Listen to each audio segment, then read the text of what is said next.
सुल्तान नूरुद्दीन जंगी की कहानी हम आपके लिए लाए हैं, तो आइए शुरू करते हैं। दमिश्क के वाली मजर-दीन के पास इसके सिवा कोई चारा न रहा कि वो सलीबियों के खिलाफ सुल्तान नूरुद्दीन जंगी और इसके भाई सैफुद्दीन को मदद के लिए पुकारे, इसलिए कि वो जानता था कि सिर्फ नूरुद्दीन और सैफुद्दीन की ताकत ही सलीबियों का सर तोड़ सकती है।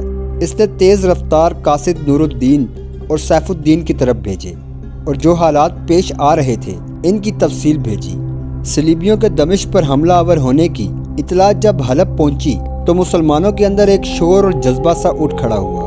दूसरी जानिब मजर-दीन का कासिद मोसल में सैफुद्दीन के पास भी पहुंच गया। सबसे पहले नूरुद्दीन हरकत में आया।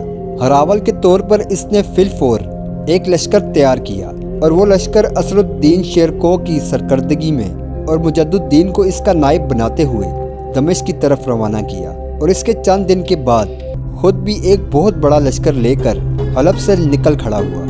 और दूसरी तरफ सैफुद्दीन की हालत ये थी, जिस दिन इसके पास कासिद पहुंचा इसके दूसरे रोज़ वो भी लश्कर के साथ दमिश्क की तरफ रवाना हो गया। यहाँ नूरुद्दीन ने जो सबसे अच्छा काम किया वो ये था कि असरुद्दीन शेरकोह और मुजद्दुद्दीन को दमिश्क की तरफ रवाना करने से पहले इसने अपने तेज़ रफ्तार कासिद दमिश्क की तरफ रवाना किए, ताकि रूनुमा होने वाले हालात और दुश्मन की नकलो हरकत के मुतल्लिक असरुद्दीन शेरकोह और मुजद्दुद्दीन को बरवक्त इत्तला कर सके। असरुद्दीन शेरकोह और मुजद्दुद्दीन ने बड़ी बर्क रफ्तारी से अपने लश्कर के साथ दमिश्क की तरफ पेशकदमी की।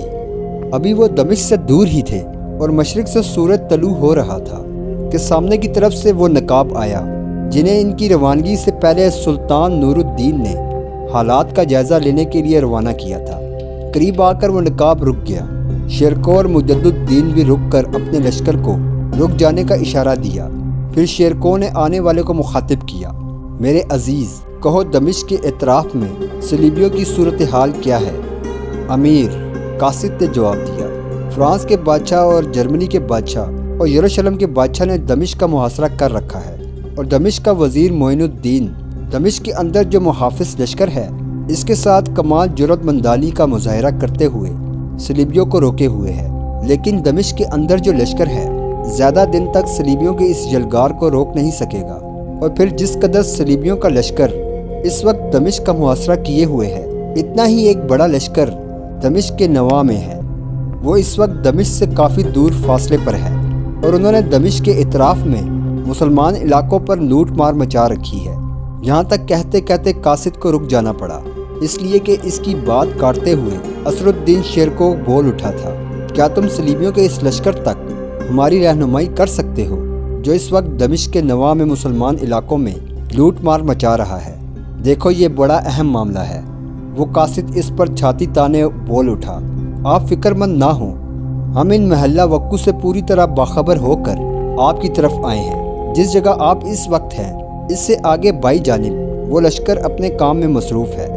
लेकिन अमीर, एक बात मैं कहूँ, जो लश्कर आपके साथ है इस लश्कर की तादाद इस लश्कर से कई गुना है। असरुद्दीन शेरकोह ने सर को झटक दिया, कहने लगा, मेरे अजीज़, तुम तादाद को छोड़ो, तुम्हारा काम है कि इस लश्कर तक हमारी रहनुमाई करनी है। तुम थोड़ी देर रुको, मैं ज़रा अपने अजीज़ मुजद्दुद्दीन से बात कर लूँ, इसके बाद हम अपने काम की इब्तिदा करेंगे।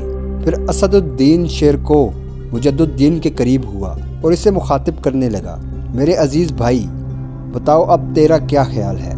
मुजद्दुद्दीन मुस्कुराते हुए कहने लगा, वो ज़्यादा बड़े जुर्म के मुर्तकब हैं जो दमिश्क का मुहासरा किए हुए हैं।